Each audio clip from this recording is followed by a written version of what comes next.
Alright, so I'm finally getting around to putting together the drivetrain for my bow-tailed speedster that I've been building over the past couple years. And I'm going to do a two-part series here showing you guys how I made this whole setup in front of me.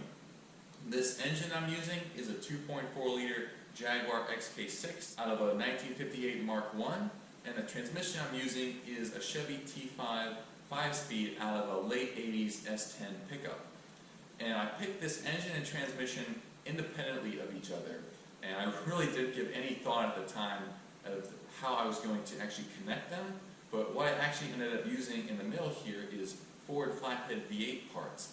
So I have a Ford flathead V8 flywheel, clutch, and bell housing right here, separated by these custom aluminum adapter plates on either side. So in this first part, I'm going to show you how I went from Jaguar to Ford, and in the next video I'll show you how I went from Ford to Chevy. And although, of course, the specifics of what I'm showing you is just this exact setup here, but the general kind of techniques and tricks that I'm going to be using is pretty much the same as what I would be using if I had any other engine and any other transmission. Because it's really all the same. Once you understand how it all works, it's not that complicated, even though it seems really complicated at first. Because all you really have is a spinning shaft at the back of the engine that you're trying to connect to a spinning shaft in the transmission. And of course, in between you have a flywheel and clutch and all that junk inside there. So I hope you enjoyed the video, and stay tuned for part 2 as well. Okay, so here I have the engine block and crankshaft set in there together, and right here I have the flathead flywheel that I'm going to be adapting to this.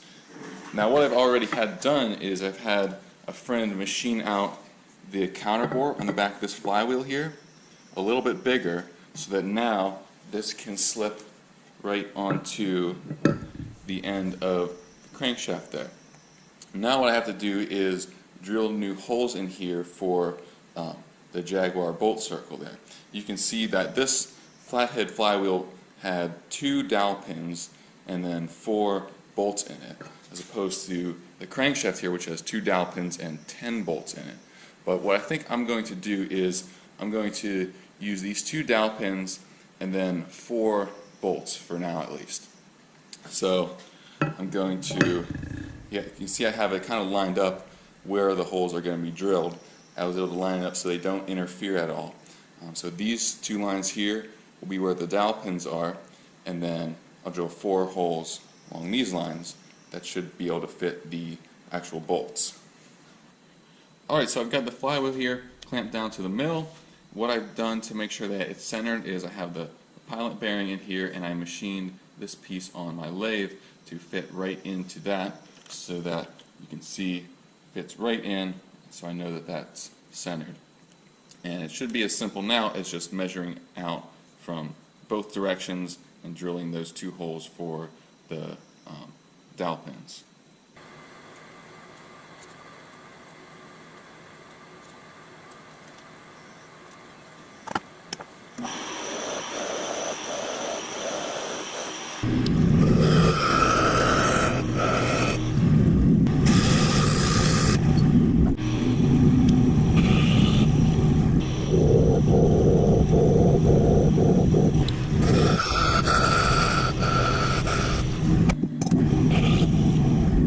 Alright, moment of truth here. Is it going to fit?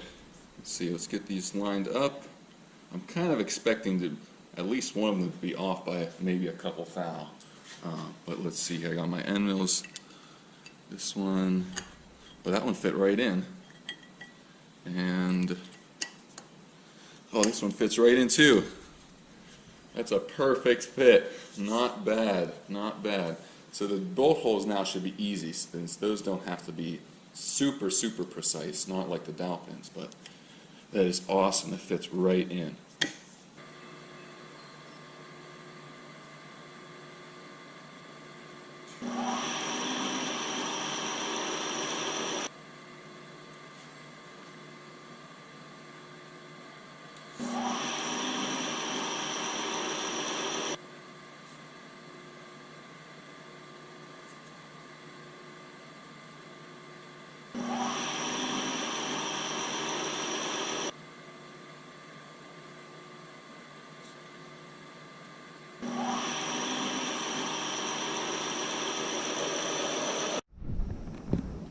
Alright, so you can see here now I got flywheel bolted on here. Most of those holes turned out pretty well. A couple of them I had to file out a little bit because they're just slightly off, but as you can see it bolts down pretty nicely here, and I was actually able to reuse the same 4 original bolts from the flathead flywheel itself because the threads inside the crankshaft are the same size, so that worked out pretty well. I also cut up that broken end mill into 2 little pins here. This is why you never throw anything away. I broke this end mill probably 4 years ago, but I kept it because I never know when I might need a 1/2 inch hardened pin. So it worked out nicely for this. You can see 2 pins just like that. So now I'm going to try to probably just drive these down through the flywheel here into that crankshaft.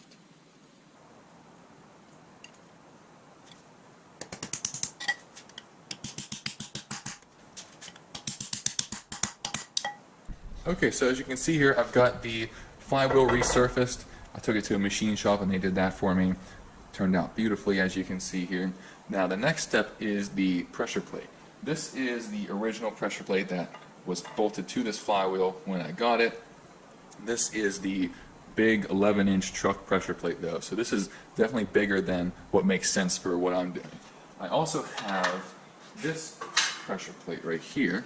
You can see this one's a little bit rougher, but this is the 10-inch version, which is basically the same as this, just a little bit smaller. And this is what most people seem to use for just normal street cars and hot rods with the flatheads in them. They run a 10-inch pressure plate on it, and that works great. But what I'm going to be using is this one right here. This is the 9-inch pressure plate. I figured since I'm putting this on a pretty light car, I can get away with the smaller clutch. It should work just fine. And it's also lighter than these two over here, so it'll save me some rotating mass there. This flywheel is already really heavy, so I'm going to try to lighten this too at some point. You can see since this has a smaller footprint on it, there's a lot of material around the outside of the flywheel here that can be machined away to lighten this flywheel a little bit. So what I'm going to do now is drill a new bolt circle to bolt the smaller pressure plate down to the flywheel. I've already made up a little dowel right here. You can see this has just a little punch in the center there. This fits right into the pilot bearing, and I've already scribed a line around the outside of here, just like this. So I've already scribed a circle there along the center line of that bolt circle. So all I have to do is set that pressure plate on here, mark where the holes are, and then go drill along that line. And it should be pretty simple.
Alright, so now what I need to focus on is the engine itself here and what I'm going to be doing for the bell housing. What I have right here, as you can see, right here is the Ford Flathead V8 bell housing, and then this piece up here is called a hogshead adapter. This is an adapter that Ford made to bolt the truck transmissions to. Most of the car transmissions, this part was built into the actual transmission itself. But they made this separate piece so that they could bolt up the heavier, stronger truck transmission to. But the good thing about this piece here is that it has the clutch linkage built into it. So that will work directly with the pressure plate and flywheel setup that I'm using without any modification. So that's why I'm using this piece here. Now the bell housing, this is just a standard Ford V8 bell housing. The problem with this is the starter position. You can see this is the starter position where the clutch linkage is horizontal, and the starter is like right on the Jaguar engine mount. That's obviously not going to work. But what I did is quite simple. All you have to do is rotate it just like that. And then I could pick up this piece, rotate it right there. I drilled 2 new holes in this for these alignment pins. Fits on just like that. And then super easy, just put this on my mill there, and I drill and tap all new holes in the bell housing to match up with the holes on the hogshead right here. So now my clutch linkage is back at horizontal like it was, and I have room for my starter up here. Pretty simple. So now what I need to do is make the adapter to actually connect the bell housing to the engine. You can see I have this sitting on some 1-inch spacers right there, just for setup purposes right now. But what I'm going to use as my reference point is the distance from the end of the bell housing here to the crankshaft where it meets the flywheel. I'm going to make sure I keep that distance the same as it was on the Ford Flathead V8 engine. That will ensure that all the clutches and the bell housing and everything lines up perfectly as it did as Ford made it. So now I need to take a couple measurements. Okay, so back here I have the Flathead V8 engine that I took that flywheel off of initially. And this engine has the actual bell housing cast into the block. It's all one piece, as you can see here. But you can still see that dimension I'm talking about, from the end of the bell housing right here to the face of the crankshaft. So all I'm going to do is, I've got my calipers here, and I'm going to take a measurement using this ruler here. I'm going to put this ruler across the bell housing, and then just measure from here to the flywheel, the crankshaft. And that's right around 3.97 inches. Now I'm going to take the same measurement back up here. This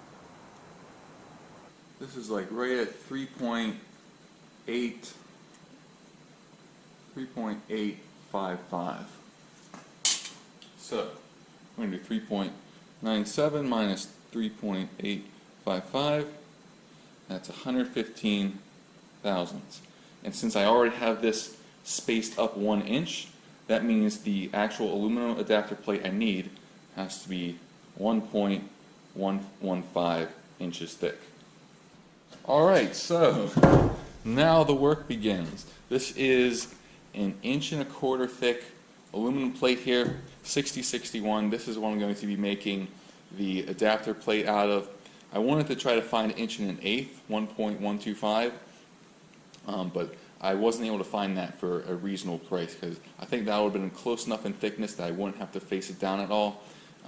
This is thicker than I need, so I will have to face this down once I get my profile cut out. But that'll be fine. This is plenty of material to work with, so let's get to work.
Alright, so hopefully now you can really see what this piece is here. All it is just an extension of the engine block. That's all it is. So now that I have it drilled, I have these holes here countersunk so that the heads of the bolts can slide down in there and clear the surface. I have to cut the outside profile here. So all I'm going to do for that is, again, it's super simple. I'm just going to rest this on here. I'm going to make sure I get it aligned horizontal with the actual engine block. And then to center it, it doesn't need to be super precise right now. So I'm just going to put a couple pieces like this in here, align this with this. I'm aligning this piece here with the center of the crankshaft right there.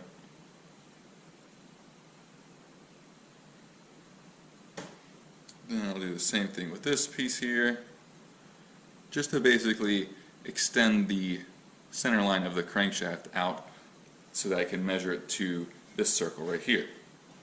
So first I'll kind of eyeball it into place, and then just take a few measurements around the outside until it's all equal. And then I'll trace the profile of the pattern down here, and then take it back to the bandsaw and cut that all out, and then drill the holes the same way as I did with the other side.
Okay, so let's go over what we have so far. First, we started here just the bare engine block with the crankshaft in it.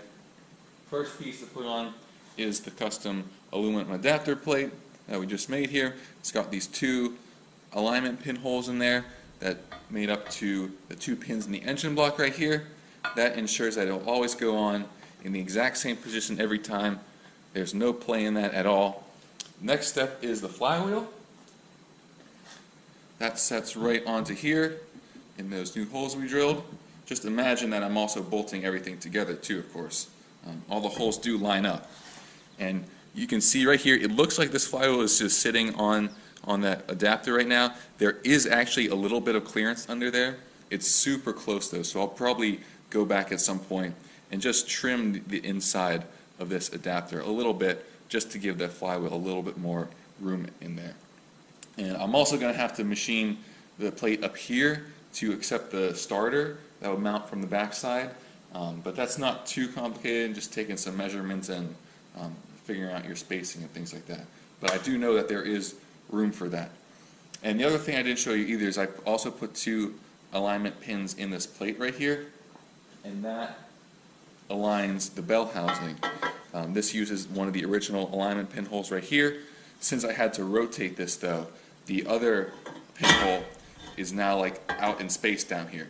So I just drilled a little hole right there in the flange, put a little pin in there to locate that half of the bell housing.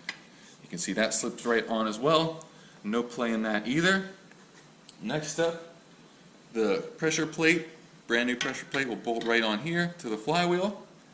And at this point now, it's not a Jaguar anymore, it's a flathead Ford. And what I could do now is just go online on the Speedway or something and buy an aftermarket adapter kit to go from a Ford V8 to the T5 transmission, because lots of people do that. There's lots of aftermarket support for that. But what fun is that, right? So the next step is to put on this hogshead adapter. That mounts right on here like that. You can see nothing's bolted together right now, but it's super solid because I have pins in everything. That's kind of important because you don't want any sort of slop there at all. So the next step is to make another adapter plate that goes from the hogshead to the transmission, and I'm going to do that in another video, so there'll be a part 2 to this where you see me mount the transmission, how I sort out the throwout bearing in here and the pilot bearing to make sure everything inside lines up, because that's what counts. And that'll be pretty much complete, aside from a couple things like the starter and other little things like that. But there's really not a lot to this. I hope you kind of see that.